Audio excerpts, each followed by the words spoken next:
I don't know if I explained things in the video well enough, but if the net represents like Earth and the timeline, I feel like what I've learned through this fish tank is that at the beginning I had two guppies and because I had a smaller tank, so I didn't have as many. So I had two guppies and four orange ones. I knew that one of the females was pregnant and gave birth probably within 3 days of me having her. And I think I managed to catch six of them, and all of those ones are the sort of palely white ones.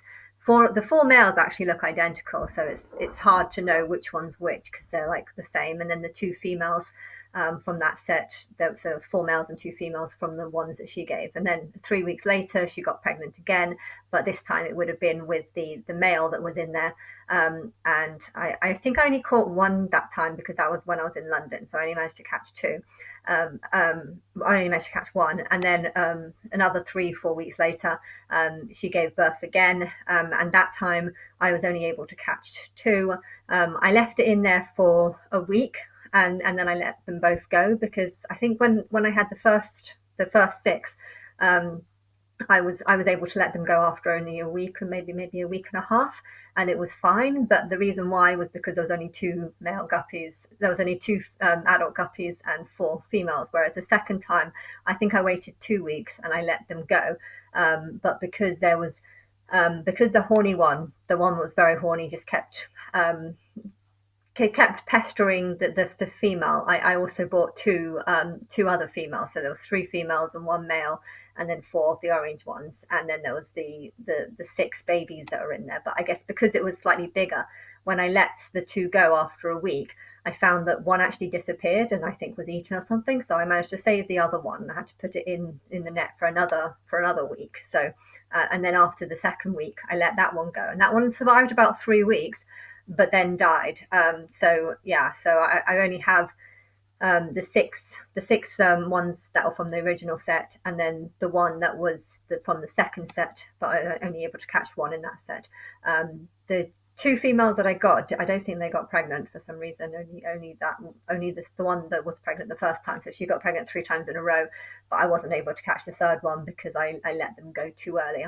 And this time I think I'm pretty sure I know which ones were the first two that gave birth because their stomachs looked smaller after I found the babies. And yeah, so one was caught. I caught one from the first set, which I think was at the beginning of July, and I've let that one go now. Although I might have caught the baby like a few days after giving birth to him because he also looked fairly big when I caught him. So yeah, he might have. I don't know. When they're first born, they're so small; they look like little dots, so it's really hard to catch them. And if you have to look, you have to probably stare at it for about 20 minutes before you even see one of the little babies. When they get a little bit bigger, they're easier to catch or easier to see. But yeah, I lost the third set basically because I let them go too early, probably because there was also more fish in there, and I feel like if there's a meaning behind this, and if people want to know how to leave the timeline, how to go into the light, I can't tell you what's in there. I don't know what bliss is, what's inside bliss, but I feel like all these films and songs, I don't feel like they're the first times. Like maybe some of them are first timers, I don't know, but I feel like a lot of them are songs that I remember from different timelines and different. So the memory of all these things, and I don't know how I'm feeding it to people to get them to do it, where the inspiration's coming from. I don't know, but I feel like a lot of them are just recreations from different planets and stuff, and so the memory of that is somewhere, and what's inside that memory, I don't know. But I've always believed in that world.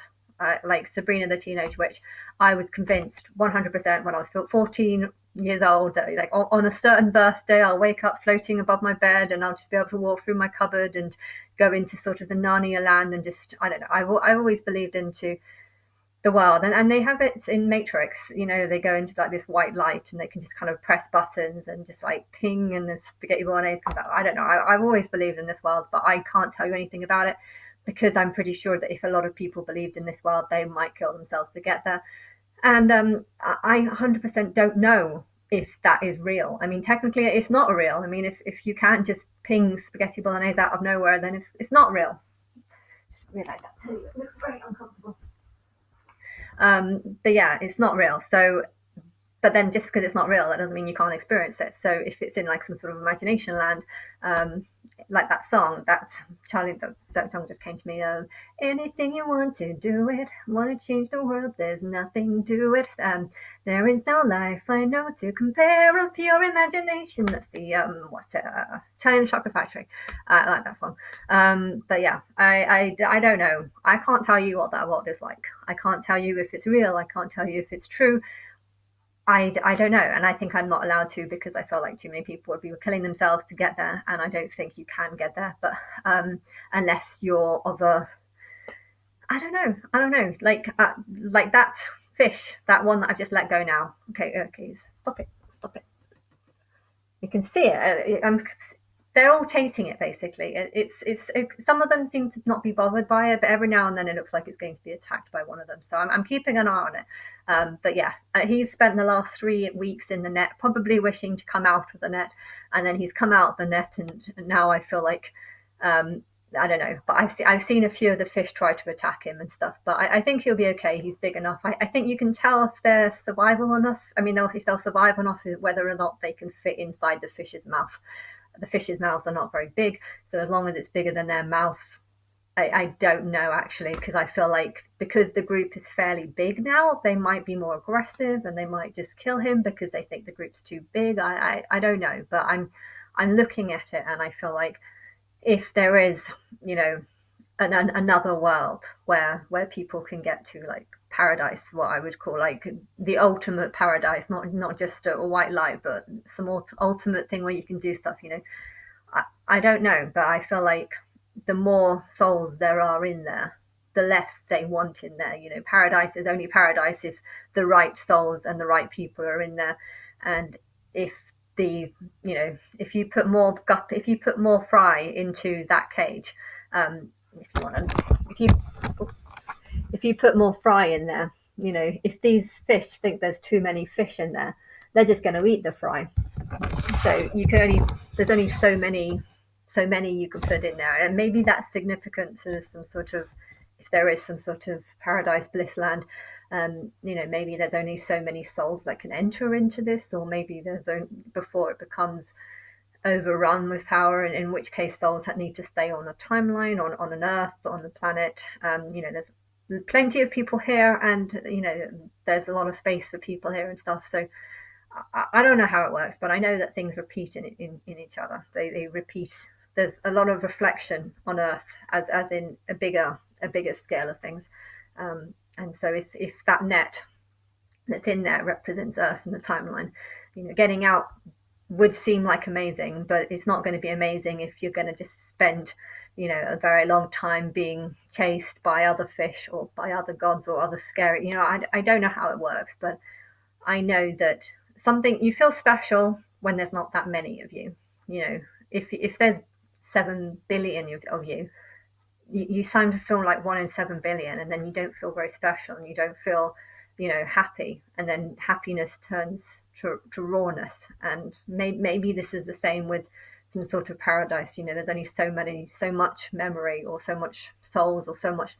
And also, if you think about the planet, the universe, and there's like loads and loads and loads of, you know, suns and galaxies and stuff. You know, I reckon that there are loads of gods out there, or loads of souls out there that are doing timelines on their own planet. Okay, a timeline can take millions of years to form because you have to see how the process of evolution and see how long it takes and stuff. And if you're caught in a timeline, you can't just, you know, other things can't just enter into that timeline. There's some sort of barrier that stops that from happening. But yeah, if there is a lot of souls wanting to go on to make timelines, there's going to be a lot of competition for those. And you know, if you want to become a god, but becoming a god means that you have to stop other people from becoming a god, well, it's going to turn into a bit of a war fest over who gets to become a god. So for things like that, you know, becoming a god might seem like the ultimate dream, but it's not if one, the timeline that you make is only going to be causing you suffering when you're human, and two, when there might be loads of other souls also wanting to be a god of that particular timeline. Although I don't feel like that's how it was for this planet. I don't know, but I just feel like no one wanted this planet, because I feel like the number of souls on this planet was so high, um, considering the size, considering the age of how long souls were gathering up here as a form of the Tyrannosauruses. I feel like a lot of gods couldn't have handled this particular timeline, because I guess it needed to have billions of people to sieve out the souls and work out, which ones are the better ones and the less evolved ones. And I don't know. I don't know why people have been ignoring me for 10 years. It drives me mad thinking about it. Why have people known about me? And yet, it's so annoying to watch documentaries on Discovery Channel about, wow, this pot was found, the ancient pot of something that had this on it, and this bit of Bible scripture has been found that has something different. There's so much rubbish on there. And then, oh, we've split the atom, and this amazingness about how we've split the atom. I'm just like, you've got a time traveling soul on Earth right now who's doing inspiring everything. And why are you focusing on these just shit? I don't know. I've been going mad over why people are ignoring me and not, and how it hasn't gone onto the TV, how no one's taking it. I don't know how many people know about me. It's driving me mad. So I don't know why it's been 10 years. But I feel like that's just a shape of this, how bad this planet is for this to happen. But yeah, I was just giving you an explanation of, if you wanted to become a god, I feel like you might not want to be it if you knew that there might be lots of other people competing for the planet that you want to work on. There might be, I don't know, the light might be just the place that's perfect, just in imagination land. I don't know. Dala, when she came, if you would have shown her an iPhone and stuff, she wouldn't have believed that stuff like that would have worked, because there was no evidence to prove that an iPhone would have worked back in the cave time stuff. And now I know, how it works with the satellite. Well, I don't actually know how it works, but there's a lot of things that I don't know. And likewise, Lily will know a lot of things that I just won't know because I haven't experienced that. And likewise, I feel like if there is answers about how to become a god, I feel like you have to wait for the next me. And also, there's also a thing that when the next me comes, you might find that actually there was, like in this situation, I'm supposed to be the second coming, but technically I'm the third, because it's like, well, Aaliyah's here, so, and Aaliyah was before me, so technically that she's the second and I'm the third. But maybe it was, my higher self made a time loop between me and Dala, and then also created the start of Aaliyah, e.g. a new loop.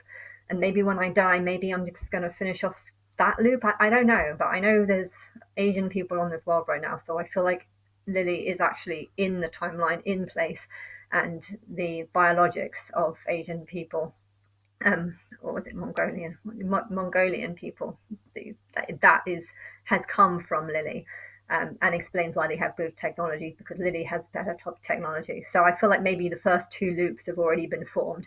Is there going to be another loop? I don't know. Is there going to be another loop where this next me, or the one that comes before Lily, is a new me that comes before Lily that goes off and creates a new loop? I mean, it'd be cool if people had pink hair or something. So if people, I don't know, if the biologics of human hair suddenly starts changing and people start growing pink hair or something, then I feel like it could be like an add-on to it, to a timeline, like a new race or something. If there's a new race of people in a few thousand years, and that could suggest that maybe something has been changed or added to the time. I don't really know is the answers. I don't know, but I'm just thinking about possibilities of what could be the truth. And I guess I want to talk to people about what they think is possible or likely.